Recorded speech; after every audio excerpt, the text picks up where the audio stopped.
Hello and welcome to Noble Mind. Noble Mind is a podcast exploring mindfulness, meditation, and psychology.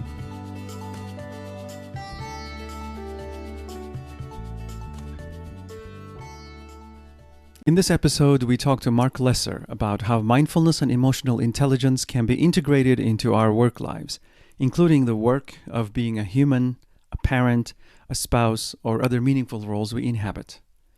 He shares essential elements of mindful leadership and discusses how he has brought these insights into corporate settings. Marc Lesser is an author, speaker, workshop leader, executive coach, and Zen teacher.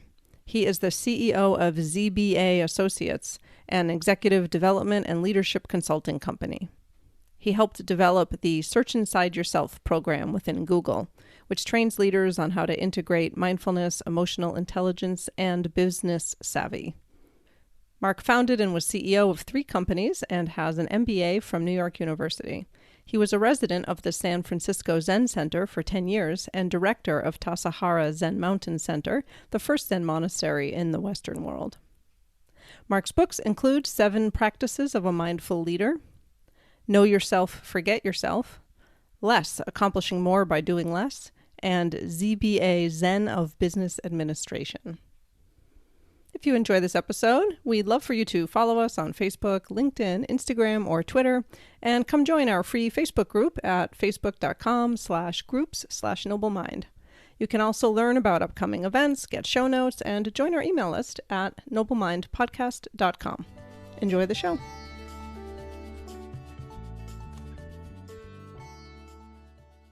Welcome. We are here with Marc Lesser. Thanks so much for joining us on Noble Mind today. My pleasure. I love having these conversations. We're really looking forward to chatting with you and hearing about your work. Maybe a good place to start would be to just say hello to our listeners and tell us a little bit about your interesting background, bridging mindfulness and the work environment. Yeah. Well, hello, listeners. I have lots of ways I could tell my story, but I think, basically, I think that I always had a real interest in how the mind works. Even as a pretty sleepy, introverted kid growing up in New Jersey, and something happened during my my freshman year in college at Rutgers. Something, I think it was the meeting really wide range of interesting people, and discovering reading and learning, and for the first time in a way as a freshman there. It also helped, I have to say, I had a professor who had been a colleague of Timothy Leary's at Harvard, and introduced me to the sacred use of hallucinogenics as a freshman in college. Definitely opened. So my world got opened up in many, many ways. And in particular, I was passionate about reading existentialism and humanistic psychology, and then came across Alan Watts' The Way of Zen. And it just became so clear that I needed to do this and not just read about it. And I took a 1-year leave of absence from Rutgers, walked into the San Francisco Zen Center and spent 10 years. Whoa, nice. Yeah. And it's interesting. I look back at those were incredibly valuable period of time, that immersion into meditation practice, into study, stepping outside of the conventional world of trying to be anything or do anything, and also I kept being asked to take on leadership roles at the Zen Center, which completely surprised me and completely stretched me. And then at some point, I think it was my 10th year, I was asked to be the director of Tassajara Zen Mountain Center, the first Zen monastery in the Western world, and and there it really hit home that like these things, this kind of meditation, attention training, mindfulness, and leadership, they really go together well. And why isn't everyone doing this? And and that's what kind of set the course of my work. I literally went right from there, finished my undergraduate degree, and went right to business school. And yeah, that must have been a culture shock. It was a culture shock, especially I went to business school on Wall Street. I went to New York University graduate school, which at the time was literally right on Wall Street. And in being in New York, it was a shock. It was a shock to the system. And ended up coming back to the West Coast, and I started my first company was a publishing company called Brushdance. We were one of the first companies in the world to make things out of recycled paper. So I feel like that was in a way great learning about being in the startup, being CEO, growing a business.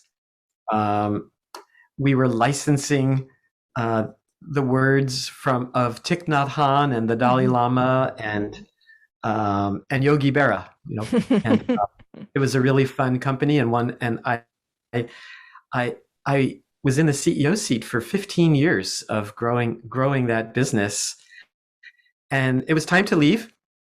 And a few years after I left, I got a call from a Google engineer asking if I was interested in developing a mindfulness meditation program at Google's headquarters, and that became another enormous life changer and learning of I loved the challenge and the opportunity for me was how do I translate my life experience that I had at the Zen Center into working with Google engineers. Wow. And it was a very different culture, but the commonality was they were people looking for connection and more depth and meaning and strategies for dealing with stress. And I learned a lot by several years of working to develop a program at Google, and then the program Search Inside Yourself became crazy popular inside of Google, and then I ended up along with my Google engineer partner and a Stanford neuroscientist. We started an organization with the mission of spreading this work to other organizations around the world, and I was in the CEO seat of that organization, and again, tremendous learning about, and I think I've gotten to know that I really love business strategy. I love teaching. I really like being up in front of groups of people working on mindfulness and leadership, and I also like the more the one-on-one work of working with individuals, and that's what I'm doing these days. I feel like that's my life, as well as writing. It's funny. One of these days I think I'm actually going to accept that I'm a writer. So I'm working right now on my 5th book. Oh, right. And I'm right in the thick of finishing a book about accountability. Ooh, nice.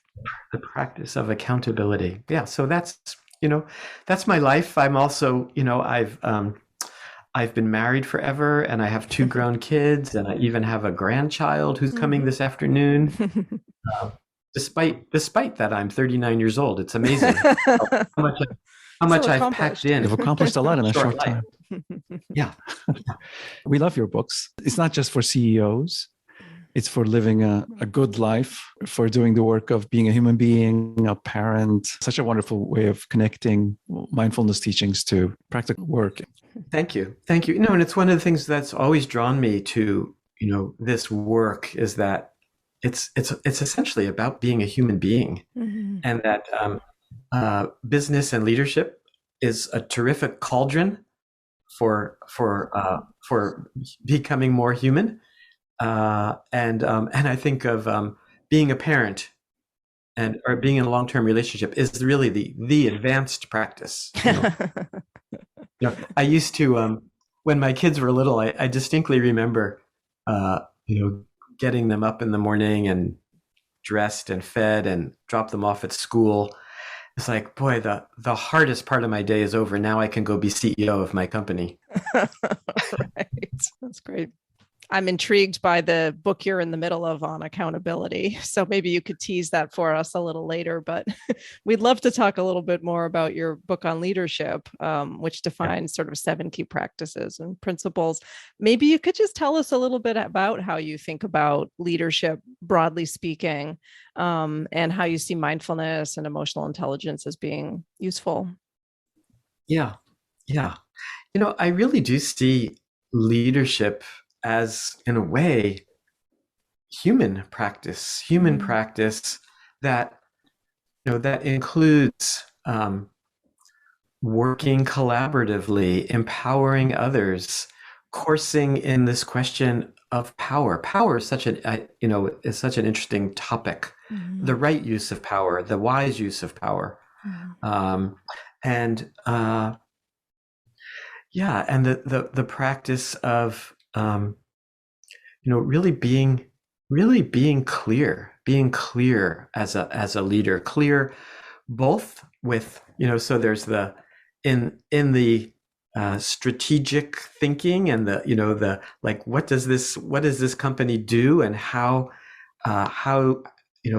expressing the importance of having a good, clear vision. And also, I think, constantly learning, right? Like really always being open to learning from the people around you, and learning from your customers, and learning from the environment. And then there's the whole incredible, again, the people side and the business side, and the interaction of those, and I think, I remember, before I was director of Tassajara, I was the head cook in the kitchen. I was running the kitchen, and that was, in some way, that was, I think, my first real experience about the importance and challenge of creating good cultures. That it wasn't enough for me to just want to be a nice guy. Being a nice guy came easy for me. But asking people to do things, and asking people to do things differently, and that was a learning experience, to have those real conversations. So it's interesting, the first 2 practices, love the work and do the work, and in some way, it's loving the work of being human, and as a leader, I think it's loving the work of empowering others and connecting, and even the work of noticing when we're not in alignment, and having those real conversations about how do we get in better alignment, and we human beings are amazingly complex creatures. I like the way that your principles are set up. They have a pithy sort of Lojong kind of quality to them. So the love the work and do the work. I know, maybe I can imagine a listener being like, love the work. How am I going to love work? I hate my job, or something like that. Right. Yes. So maybe we could talk about what you mean by that idea of loving and work in that. Yeah. So this is, yes, when people hear that, often they have that reaction. But this doesn't refer particularly to whatever your role or your job is. this in a way is loving the work of being an aware human being, of embracing, like, how do we keep our hearts open and our minds open right in the midst of the day-to-day challenges of our work life, our family life, this crazy world we find ourselves in. So to me, that's the work. That's the work. And in some way, I'm often saying this, if for anyone who's wondering, what their career is or what their direction in life is, this is an easy one to choose, I think. That this I think should be primary, and then your particular role in a way is an extension of developing yourself as a human being, right? Do you want to develop yourself as a doctor or a teacher or or a business person, whatever that is? But those are all, I think, again, cauldrons or situations for growing up, and being a fully alive person. When you talk about loving the work, you are talking about identifying what brings us alive, what is meaningful for us, what's essential. Yeah. The mystery of our consciousness, and that we're born, and that we know we're going to die. Yeah.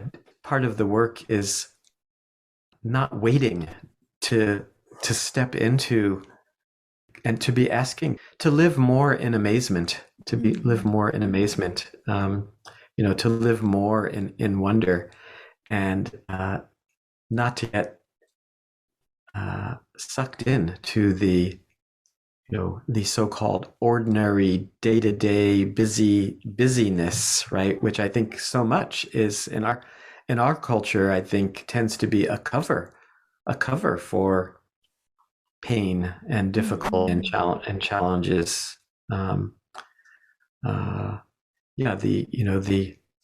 The historical Buddha wasn't kidding, when he said there's no avoiding challenge or difficulty, and that a path being human is to be transforming and turning those difficulties into satisfaction, into wonder, into openness, and finding the sacred in the mundane. It's interesting how to convey that we are both. We are all sacred beings and we're mundane beings, right? We're completely mundane, and I think most people get that part, but to see that we're also the sacred part of us, I think that's where it really helps, to, especially I think, to be around births and deaths, to see, to actually experience. It's funny, our culture so hides birth and death. It's so rare to experience a being coming into the world, whether it's a human being or even an animal. Right. And even rarer, probably, or as rare to be with people who are dying. And when we get that this is part of being human, and there's certainly something so sacred and mysterious about birth and death, and then how do we bring that sense of mystery into everything we're doing? You're right. People are motivated to work with you by pain and possibility. Pain and possibility. Yeah. I love the Wendell Berry quote, right? Be joyful though you've considered all the facts. Be joyful though you've considered all the facts. Right. And and again, that's the pain and the possibility, the pain, right? To not ignore the pain, and equally important, to not ignore the possibility, right? When it's as you're about to check your iPhone, or your smartphone for the 200th time in the day, to just put it down and ask yourself, how am I feeling? How am I feeling about things right now? How do I feel? What's happening? What needs more attention in my life? What relationships really could use a little bit more clarity, a little bit more appreciation? It's amazing.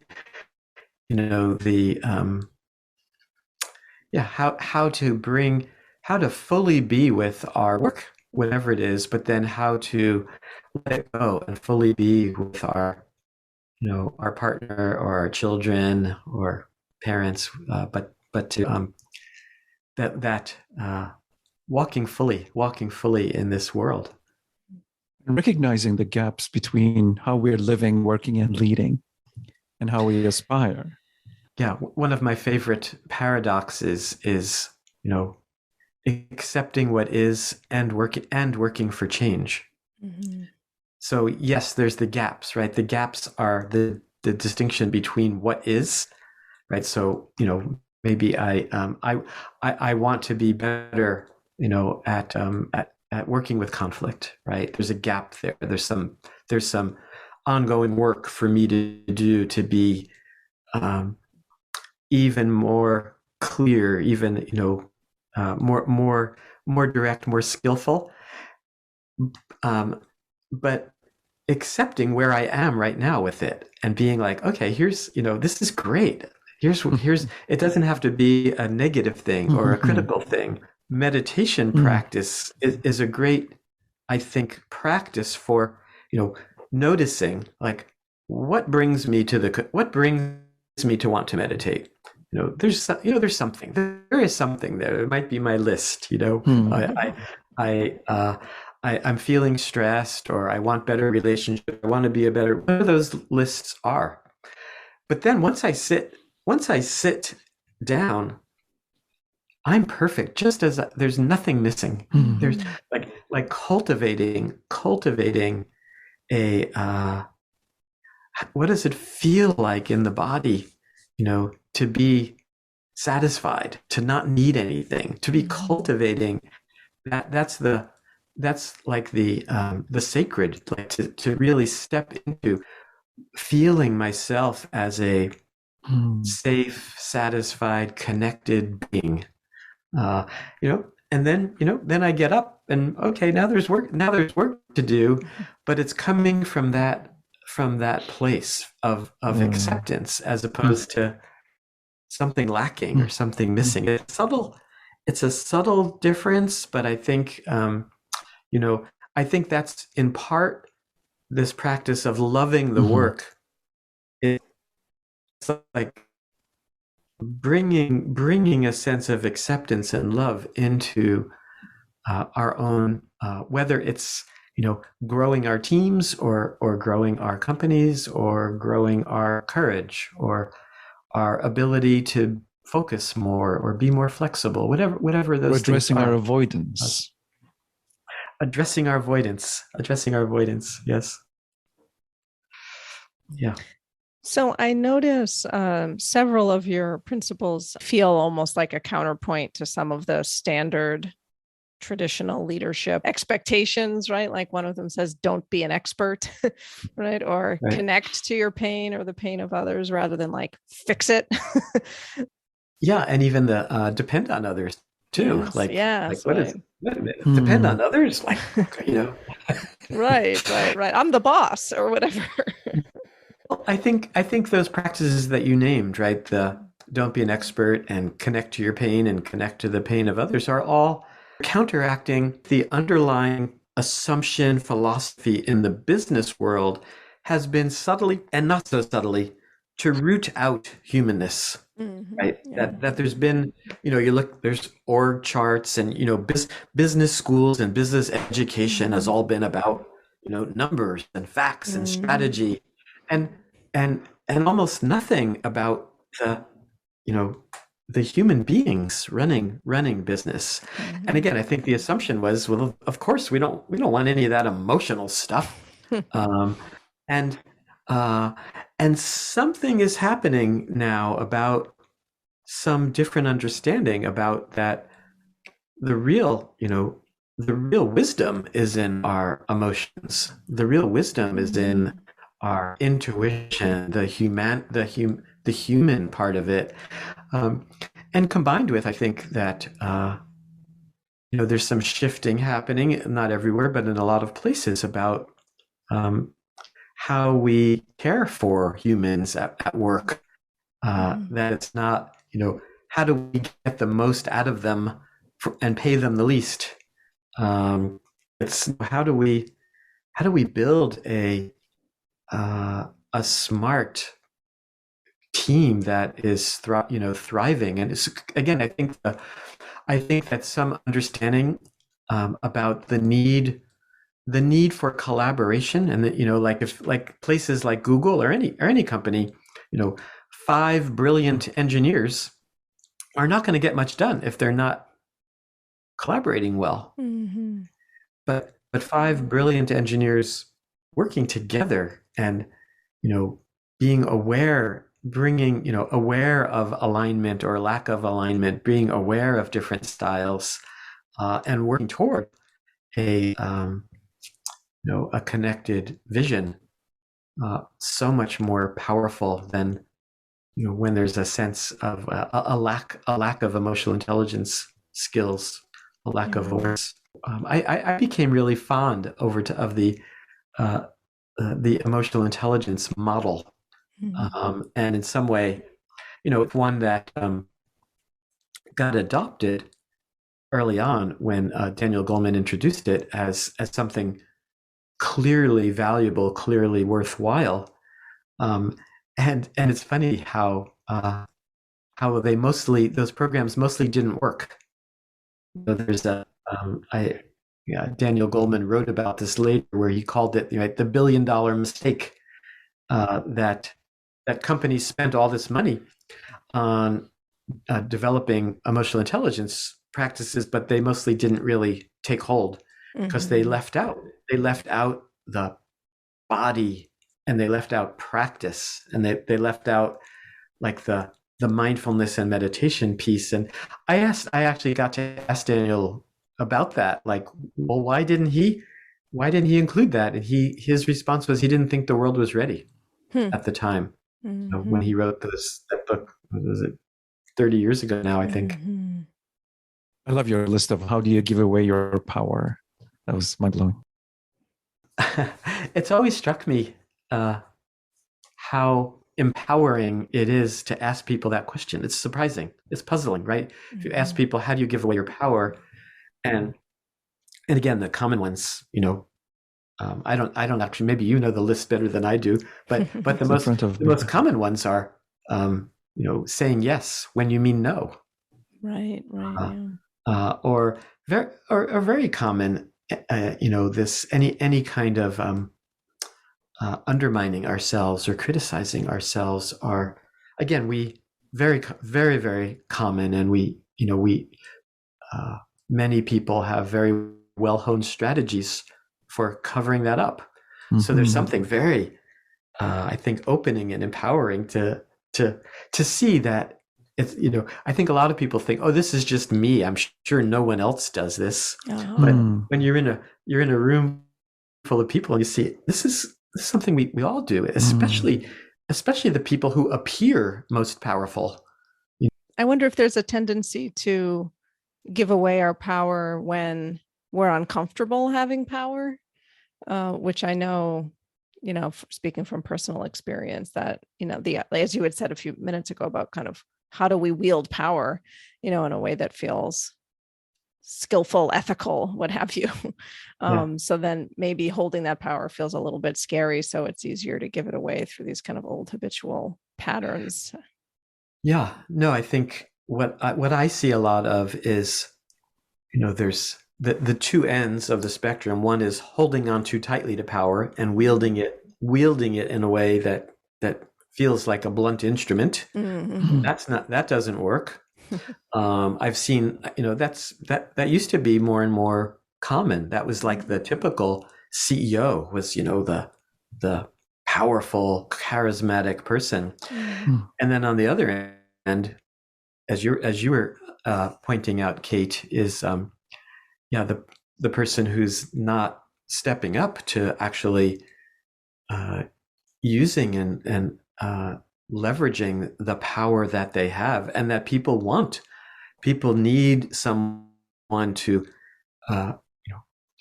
hold on. What are the core values that we're working with, to be able to set boundaries, to be able to create some structure, to step into that role. So it's an interesting role, right, of a leader, to the combination of stepping into the power that you have and also empowering others. Really, really empowering others does not take away your power. In fact, it actually is a way of increasing your own power, that you're giving, letting other people make decisions, listening to other people's ideas. That was a big, it took me a while to really figure that out and to become, it's interesting that it takes a real inner security. I think being secure in yourself is one of the core attributes of a good leader. And secure enough to hire people that are smarter than you. Like essential in most most businesses, or if not, people who have skills that you don't have. Right, the expertise that you don't. Yeah. I mean, there's things that I do well. There's a lot of things I don't do well, and it's quite something to bring in people and work and then find skillful ways to hold on to, and use your power positively, and at the same time to empower others, is takes some skill to walk that road.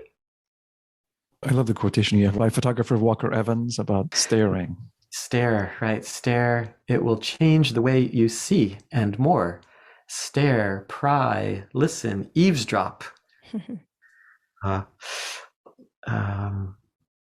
Something about you are not here long. You are not right. You are not here long. Yeah. But doing it with love and incorporating the four immeasurables, Lojong. Yeah.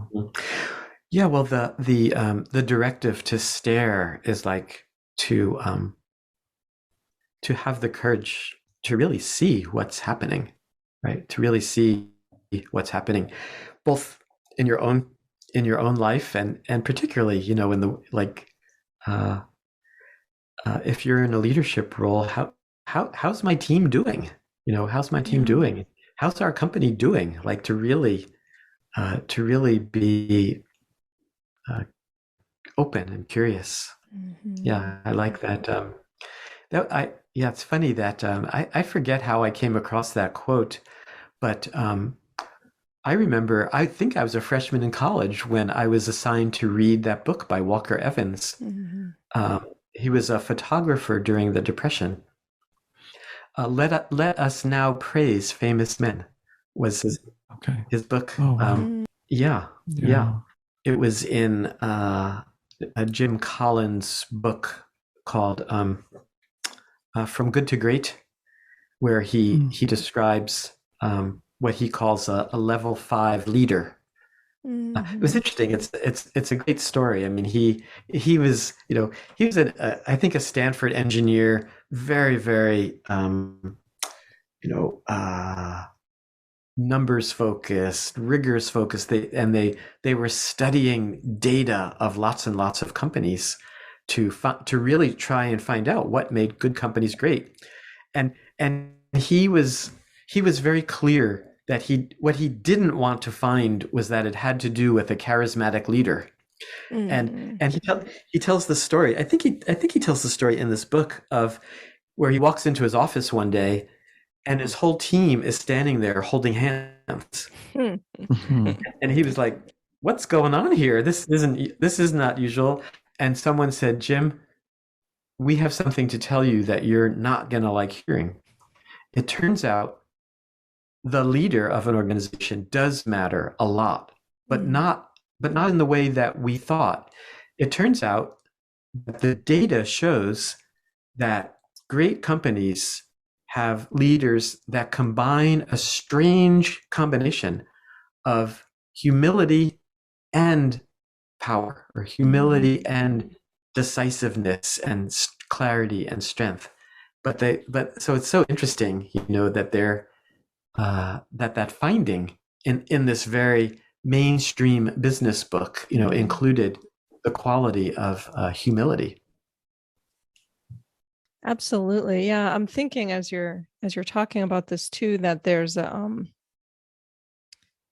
well, I guess I'm thinking about all the many ways in which we're in leadership roles in our lives, both in the work world as well as in the family, at home, in our relationships in various times, and caregiving, maybe things like that.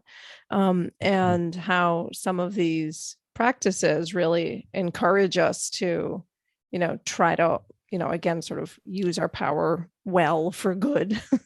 I'm wondering if there's a way that maybe like a starting place for listeners who might be thinking about, how do I try to embrace leadership more in those places and ways in my life, and maybe bring a fresh approach.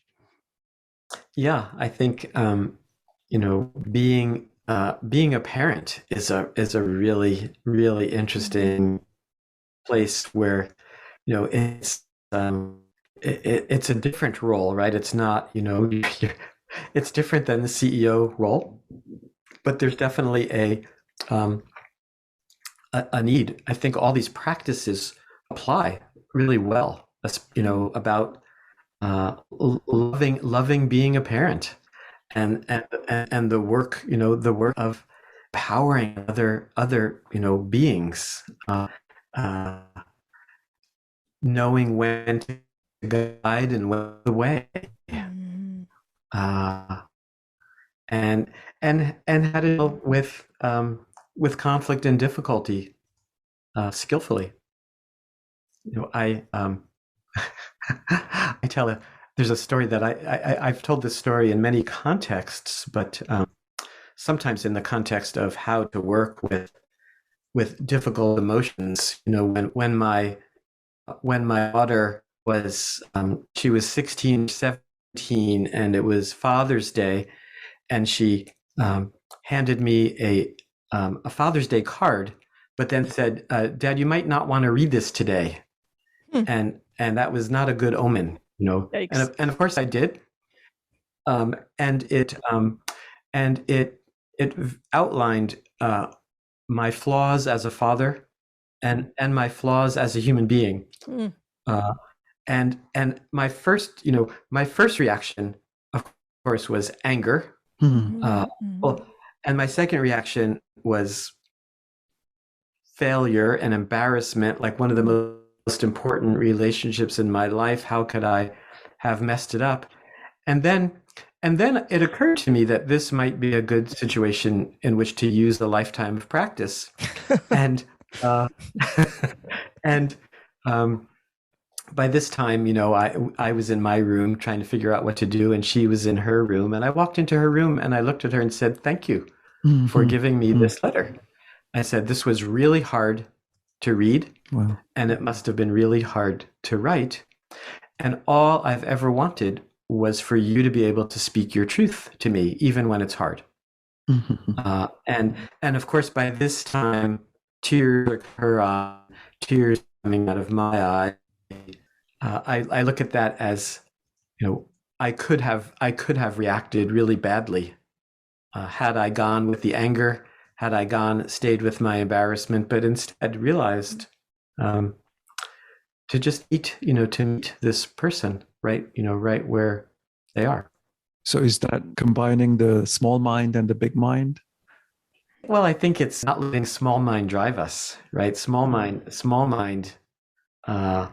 We're human. We're human, and it's not that we're not going to get angry. It's not that we're right. We're going to have those emotions, but it's how we work with them, how we work with our difficult emotions. And we're getting a lot of tests, on whether it's how do we work with our feelings about, politics? How do we work with our feelings about climate change or the fact that we're at war? It's okay. It's okay to be upset and angry and want things to be different, and to look for what are the appropriate ways to work with things at all these different levels, right? In our families, in our companies, and in the in all the information that's flowing to us in the larger world. To again, this to me, it's like how do we manage to keep our hearts open and let our hearts break when it's my heart was broken when I saw this letter from my daughter, and it's like in this case the appropriate response was thank you for sharing your pain with me, that you're struggling with me. It turns out that our children are hardwired to put us away when they become teenagers. It's part of an evolutionary process that they need to separate and find their own, and sometimes that separation is you're a terrible dad, and you're a terrible human being, and I wish you would just get your act together. Well, there's such wisdom in that though too. I mean, first of all, I totally can see the lifetime of practice you're leaning on there, because you're able to really step back and observe, right? Here's the anger, here's the embarrassment, here's the, all the different waves of emotion, and then being able to really have some choice, having some space to land on how you decided was the most effective way to respond. Yeah, that's such a core practice, and even one of the things I'm often reminding myself of, and others as well, is there's the events, and then there's how we interpret and respond to the events. That if you're in your car and there's a traffic jam, you could get completely stressed out and why are all these people here? Or you can decide, I can relax now. I have no choice about this. Right. Driving seems to be particularly stressful. Driving is a good practice. Indeed. As well. You talk about approaching problems, tasks, our work with love, including the difficulties interpersonally, culturally, political polarization, the various challenges that we're facing as a world. And it's hard. I mean, one of my practices, right? Anytime I'm not following my own advice, I'm like, wow, isn't that interesting? I'm completely judging myself, or it's challenging, this world that we live in. Here we are, we're still, in an epidemic right now, and there's a war happening, and I work with a lot of parents, and I get to see, they're in business meetings and their children run up to them, wanting something, and that's become beautifully ordinary and common, but it's challenging. On this podcast, we speak a lot about compassion, and compassion is a core thread that runs through mindfulness practices you talk about too. Yeah, compassion. I did an in-person training last week, and someone said, "Well, don't you get burnt out if you're being compassionate all the time?" And and there's really some interesting. I imagine you guys have seen some of the studies that say that actually there is such a thing as empathic burnout, right? If you're just feeling the feelings of others, right, you can burn out. But the compassion seems to be more energy giving, and there were actually even some super interesting brain scans done where people were asked to just be feeling empathic, and then to be bringing in the compassion piece. And it's different parts of the brain. And people reported that compassion, right? That not just feeling the feelings of others, but also that motivation to help, that wanting to help, is energy giving and not energy sapping. As long as it's compassionate and not empathy. As long as it's compassionate, right? It contains empathy, but it goes beyond empathy. I notice I used to run a lot of groups in which one of the processes was that someone in the group would present a particular problem or issue or something that they wanted help with, and there was such energy for people wanting to help that person. It was interesting. It seemed like the person who was getting all of the juice, was the person presenting the problem, but actually the people all around them I think it's wired into us, this kind of wanting to help, wanting to help others. And so it's powerful. The desire and motivation to do something about the suffering. Yeah. Right. That's right. Right. Yeah. Yeah. And I think, even in this crazy time where, like, it seems like what can we do about our political situation, or what can we do about the state of the world? Just asking the question, what can I do? What can I do? Whether it's, are there some organizations I can support? Is there just asking the question, are there people that I can talk to about this that I might be able to support or help, or how can I show up? How can I show up in my whatever my sphere of influence is, whether it's a small, medium, or large sphere of influence? Often we touch a lot more people than we think. Like this podcast. I mean, imagine we're touching millions, right? Surely. In time. So, Marc, we want to be respectful of your time here, but I would be remiss if I didn't ask you to tease a little bit about your topic of accountability. Maybe just tell us a little bit about what inspired you to approach this topic. I was working with a group of people that we were playing with, creating some programs around compassion and accountability, and I became really drawn to the topic of accountability as seeing that there's it's on the positive side, right? Or on the thing that we love doing. It's about envisioning together and being clear about where we're going, and what does success look like is such a great question. Not only in business, but like in a family. Like what does successful relationships, successful family look like? But then the other side of accountability, which is what people mostly think of, is dealing with when we're out of alignment, right? How do we have right? Including things like, how do we have difficult conversations? How do we notice and work with the gaps? And I'll share with you currently the first chapter is called "Be Curious, Not Furious," which I think everyone should have sewn in. Everyone should have it sewn into their clothing. Yeah, that's wonderful. I love it.